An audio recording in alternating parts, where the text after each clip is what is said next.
Maybe he's after me for riding at breakneck speeds on the X350.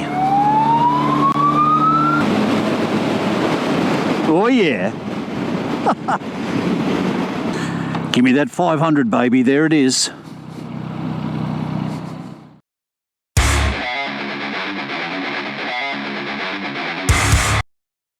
Okay, so X500 time. We've been on the X350 and that was a blast, as I said. I really enjoyed it. I instantly have a little more room on this thing, and that's to be expected, of course, or a much better riding position. Much better riding position for me. Instantly, I don't feel like I'm having to reach for the clutch lever from the peg position. They're much closer together. I do feel like I'm sitting up higher on this. Of course, I am sitting up higher on this. And this is a much more familiar position for me in terms of my left foot, in that I don't have to move. I just simply move it up and down to perform functions with the clutch lever rather than having to manipulate my foot, or I felt like I had to manipulate my foot on the 350. But that's just a slightly different configuration. I'll tell you, this stock seat on the 500 seems harder than the one on the 350, just in case you're not someone who's planning on upgrading the seat. You love the look of the stock seats because these seats look fantastic. But if you're planning on sticking with the stock one, and that's a priority for you, then the 350 seat, in my opinion, is more comfortable than the 500. I want to say that these bars are slightly wider than the ones on the 350. Same grips, same levers, pretty sure they're the same mirrors. But yeah, I think if you're my height or near enough to my height and you want a LAMS approved bike, or you just want a smaller capacity bike to do shorter runs around your region, I'd be leaning towards the 500 than the 350, and that's not to say that the 350 won't look after your needs. You just get a little more for your money with the 500. But there is, of course, around about a $3,000 retail difference. So there's a number of different factors, of course, that weigh into a new bike purchase or any bike purchase. A lot of food for thought, though.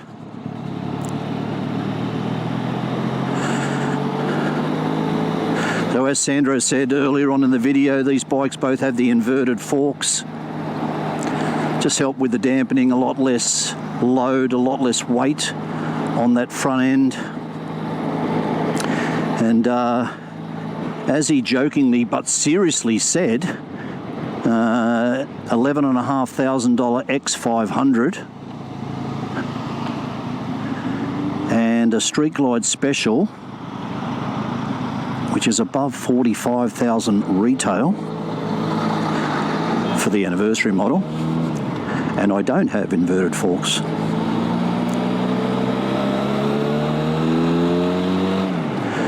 Well, as expected, a lot more pickup there than the X350. Oh geez, this feels good. This is a totally unique feel to my old Street 500, and as I said earlier on, the Street 500s in Australia sold like frickin' hotcakes. They're still all over the road now, and most dealerships, most Harley dealerships you go into, you'll see a used 500 in there. So they've done really, really well in Australia. But this thing, oh, I think they're on a winner. The look, the feel, the characteristics. I'm just taking it easy here because it's a new bike, not mine, new tyres, blah, blah, blah, blah, blah. But I've always been very fond of the Street 500 and what Harley did with that bike. And I think, well, first impressions, I think this X500 blows the Street 500 away. And that now familiar Benelli type styling and some of the different characteristics of the bike, including the frame, the bar positions, the seat. I think it's going to appeal to a broader range because it won't be marketed as an entry-level cruiser. Oh, this is a great bike. Instantly, I'm being conservative, but instantly this thing feels so smooth through the corners. The transition through the gear changes is smooth. It's not clunky, nor would you expect it to be. But the handling is very, very well balanced. Extremely well balanced. And the sound isn't terrible.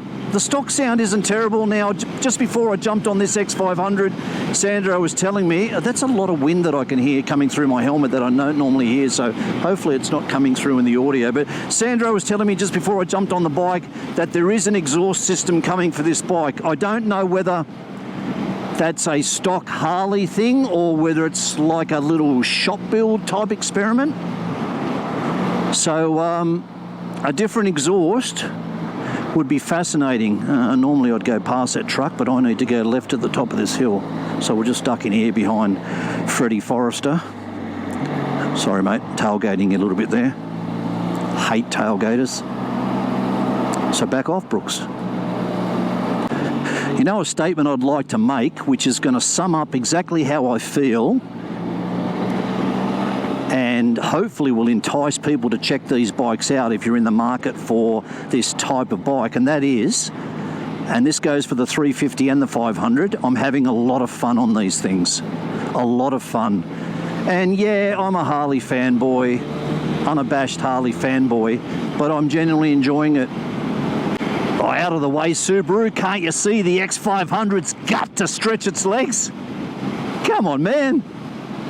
So for me, the styling of the two bikes, winner. I think they look fantastic. The rideability in terms of comfort with the seats and the inverted forks and the stock grips and bar position, very, very good. Very, very good. Is it a winner? Well, that's dependent on you and who you are and how you ride and how big you are, where you want to ride. But I think Harley have really done their homework during this hiatus and this re-entry back into the lambs market. I think their homework has paid off because at the very least, whether you buy these bikes or not, I don't think you could look at either of these two bikes and think, nah, no way, Harley. You're kidding yourself. There's just no way. There's so much on offer for you at least to consider. At the very least, consider. I'd be surprised if anyone would look at these bikes and say, nah, I don't like the look of them. I just think most people will like the look of them. And the performance, in many ways, the performance will surprise you at how good it is.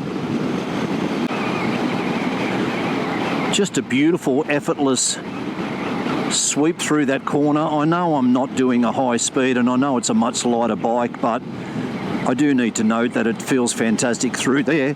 The Street 500s feel really great too, but if I had to make a distinction, and if I'm searching for adjectives and ways to explain how the two bikes feel in a corner, the Street 500 has more of a, I mean, it's light and easy to ride, but if I had to compare it to the X500, the Street 500, in my opinion, is a little heavier and a little bit more steery in the corners. You can flick them, but if you had to compare the two, this X500 is much more flickable, much more smoother in the transition in the corners, in my opinion.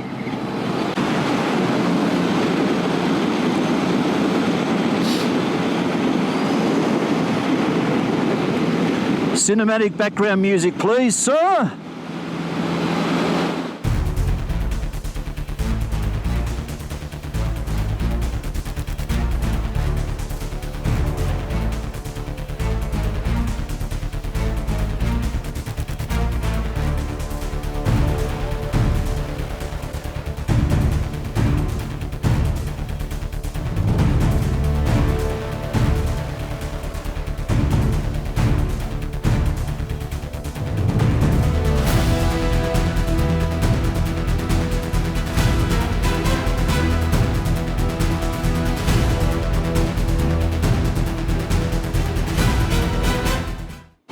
Well, I can confidently tell you that that last few hundred metres that I went through has a lot of bumps in it. I know that because we lived in this area for a long while, and this bike just handled it with ease. I barely felt those. That's attributed to this fork style, the diameter of the forks, the tyres. That's a great sign, a really good sign. I see that the telemetry here, the gauge here is dead centre, and as I said to you earlier on, the one on the 350 is left of centre. Wonder why that is. Check out the bird shit all over this small Toyota, will you?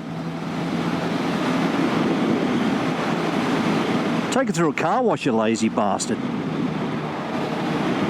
Oh yeah, that'd be right. You can't clean your car and you can't frickin' drive either. Careful, Rog, you don't want to be tailgating Bobby Birdstroke. Oh, where's the fire?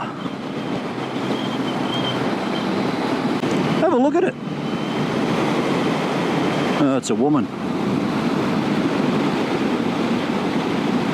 Okay, Betty Birdstroke.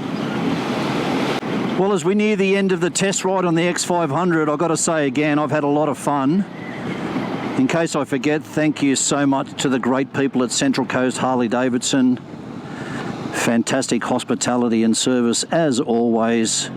Appreciate the opportunity to ride these two bikes today and to talk to the staff about the bikes. But what a lot of fun, particularly on the X500. A fantastic re-entry to the Lambs bike space, bike community, and I think they're on a winner. So yeah, I highly recommend them.